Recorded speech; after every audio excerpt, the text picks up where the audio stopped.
Praise the lord. దేవుని నామానికి స్తోత్రములు. అందరికీ వందనాలు. ఇర్మియా 18వ అధ్యాయము చదువుకుందాము. యెహోవా యొద్ద నుండి ఇర్మియాకు ప్రత్యక్షమైన వాక్కు. నీవు లేచి కుమ్మరి ఇంటికి పొమ్ము, అక్కడ నా మాటలు నీకు తెలియజేతును. నేను కుమ్మరి ఇంటికి వెళ్ళగా వాడు తన సార మీద పని చేయుచుండెను. కుమ్మరి జిగటం అంటితో చేయుచున్న కుండ వాని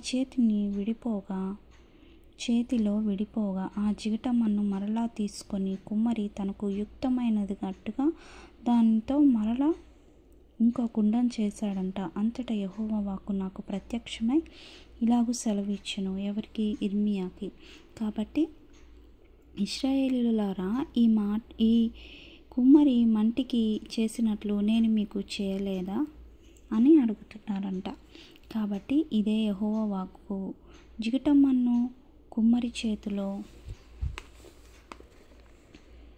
ఉన్నట్టుగా ఇశ్రాయేలీయులారా, మీరు నా చేతిలో ఉన్నారు. దాన్ని పెళ్ళగింతునని, విరగొట్టుదునని, నశింపజేయుదునని ఏదో ఒక జనము గూర్చి కానీ రాజ్యమును గూర్చి కానీ నేను చెప్పి ఉండగా, ఏ జనము గూర్చియో నేను చెప్పితునో ఆ జనము చెడుతనము చేయటం మానిన ఎడల నేను వారిని చేయనుద్దేశించిన కీడును గురించి సంతాపపడుచున్నాను.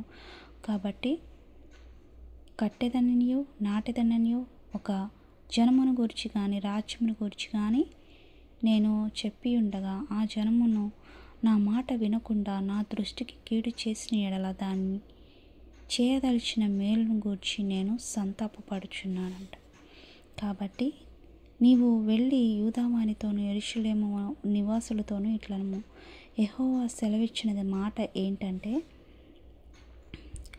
మీ మీదకి తెచ్చుటకై నేను కీడును కల్పించుచున్నాను. మీకు విరోధముగా ఒక యోచన చేయుచున్నాను. మీరందరూ మీ దుష్ట మార్గమును విడిచి మీ మార్గములను మీ క్రియలను చక్కపరచుకొనుడి. అందుకు వారు, నీ మాట నిష్ప్రయోజనము, మేము మా ఆలోచన చొప్పున నడుచుకుందుము, మేమందరము మా మూర్ఖ హృదయము చొప్పున ప్రవర్తించమని అందరూ అని అంటున్నాడంట. కావున యెహోవా ఇలాగ సెలవిచ్చినాడు, అన్యులను అడిగి తెలుసుకొనుడి. ఇట్టి క్రియలు జరుగుట వారిలో ఎవడైనాను విన ఇశ్రాయేలు కన్యక బహుఘోరమైన కార్యములు చేయను అని దేవుడు మాట్లాడుతున్నాడు. కాబట్టి దేవుడు ఏం మాట్లాడుతున్నాడు? ఒక కుమ్మరి ఎలా అయితే పాత్ర సరిగ్గా రాలేదని మళ్ళీ దాన్ని తనకి ఇష్టమైన, అంటే తన ఆలోచన చొప్పున యుక్తమైనట్టుగా దాని యొక్క కుండ చేసను, తనకి యుక్తమైనట్టుగా దాన్ని మరొక కుండ చేశాడంట. అంతటా యెహోవా వాక్కు ప్రత్యక్షమైందంట ఇర్మియాకు. కాబట్టి నేను మీకు కుమ్మరి మంటికి చేసినట్లు నేను మీకు చేయలేదా అని దేవుడు అడుగుతున్నాడంట. కాబట్టి జిగటమన్ను ఉన్నట్టుగా ఇశ్రాయేలీయులారా, మీరు నా చేతిలో ఉన్నారు అంటున్నాడు. మనం కూడా ఒక జిగటమన్ను. కాబట్టి ఆయన కుమ్మరి. కాబట్టి మనము ఆయనకి అప్పగించుకోవాలి. మనము ఒక పని చేస్తున్నామంటే దానికి ఏదైనా సరే ఒక యూజ్ ఉంటేనే కదా అది చేస్తాము. కాబట్టి ఆత్మీయంగా తీసుకుంటే ఇది మనము మన జీవితాన్ని ఆయనకి అప్పగించుకుంటే, కుమ్మరి గనక ఒక పాత్ర విరిగిపోయిందని మళ్ళీ దానికి జిగటమన్నేసి ఒక నూతనమైన పాత్రగా ఎలా చేస్తున్నాడో, మన జీవితాన్ని ఆయనకు అప్పగించుకుంటే ఆయన కూడా విరిగిపోయిన మన బ్రతుకులను, చెదరిపోయిన మన బ్రతుకులను, పాడైపోయిన మన బ్రతుకులను నూతనమైన జీవితాలుగా చేస్తాడు. నూతనమైన జీవితాన్ని, పాడైపోయిన మన స్థితిగతులను దేవుడు మార్చగలుగుతాడు అని దేవుడు మాట్లాడుతున్నాడు. కాబట్టి మనము ఆయన చేతికి అప్పగించుకోవాలి. అది ఎలాగున్నా సరే, విరిగిపోయినా పగడగొట్టబడినా ఎలాగున్నా ఆయన మరలా తిరిగి నిన్ను కడతాను అని దేవుడు నీతో మాట్లాడుతున్నాడు. కాబట్టి పాడైపోయిన స్థలములను ఏదోను వలము వలె చేస్తానని దేవుడు మాట్లాడుతున్నాడు. కాబట్టి ఏ విషయంలో కూడా మనము దుఃఖపడకూడదు. ఎందుకంటే మనము జీవము గల దేవుని బిడ్డలము. ఆయన మనకు తండ్రి అయి ఉన్నాడు. కాబట్టి మనకి ఏది కావాలన్నా మన శారీరకంగా మన తండ్రిని ఎలా అడుగుతామో ఆత్మీయంగా కూడా మన తండ్రిని అలాగా అడగాలి. దేవా నాకు అది ఇవ్వు, నువ్వు అడిగితే ఇస్తాను అంటున్నావు కదా అని దేవుణ్ణి మనము బ్రతిమలాడటం కాదు, మనము అడగాలి. దేవా నువ్వు నాకు ఇస్తావా ఇవ్వవా అని ఆయన్ని ఖచ్చితంగా అడగాలి. కాబట్టి దేవుడు మాట్లాడుతున్నాడు. కాబట్టి ఏదో ఒక జనమును గురించి కానీ రాజ్యమును గురించి కానీ నేను చెప్పి ఉండగా కీడు చేయను చెడుతనమును మానిన ఎడల నేను వారిని చేయును ఉద్దేశించి కీడును గురించి సంతాపడుతున్నాడంట. కాబట్టి దేవుడు అంటున్నాడు మన చెడుతనమును మానేయమని. కాబట్టి ఒకవేళ మనము చెడుతనము మానేయకపోతే ఆయన ఏం చేస్తాడంట,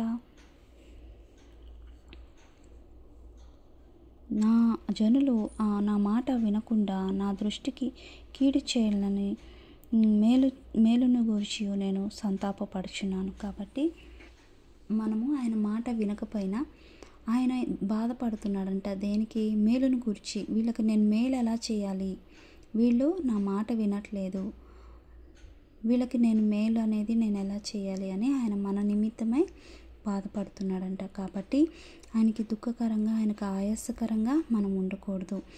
కాబట్టి ఆయన మన కొరకు సమస్తము చేయగలడు అని నమ్మిక మాత్రం ఉంచుదాం. ఒకవేళ చేయలేదా అది మనకి మంచిది కాదు అని మనము ఆయనకి అప్పగించాలి, అది ఏదైనా సరే.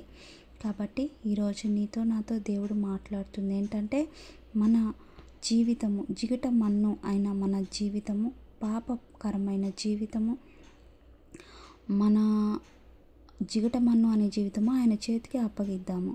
ఈరోజు దేవా నా జీవితం ఇలా ఉంది, నన్ను నీకు అప్పగించుకుంటున్నా, నువ్వే నా జీవితంలో ఉండి సమస్త కార్యాలు జరిగించు, నీవు మాత్రమే నా హృదయంలో ఉండు అని దేవుణ్ణి మనము మాట్లాడితే కనుక దేవుడితో మనము ఆయన మన పక్షాన ఉండి మన జీవితాల్లో గొప్ప కార్యాలు చేసే దేవుడు. కాబట్టి చిన్న ప్రార్థన చేసుకుందాం. పరిశుద్ధుడా, ప్రేమ కలిగిన తండ్రి, నీ బంగారు పాదాలకి స్తోత్రములు ప్రభువా. దేవా ఈరోజు నీవు ఇచ్చిన ఈ వాక్యమును బట్టి స్తోత్రములు తండ్రి.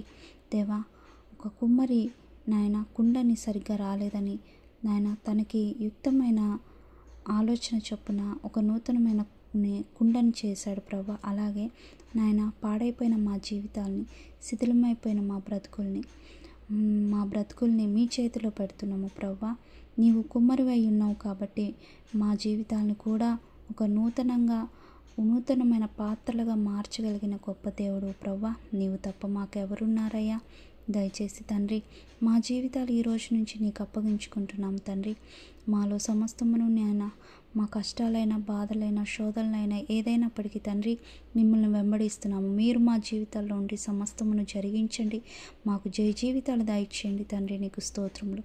నీకు ఇష్టకరమైన జీవితాన్ని జీవించాలి దైవా.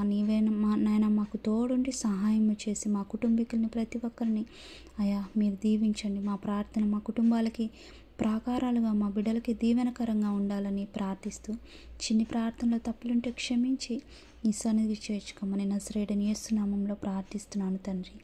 ఆమేన్. మీ అందరికీ వందనాలు. ఆమేన్.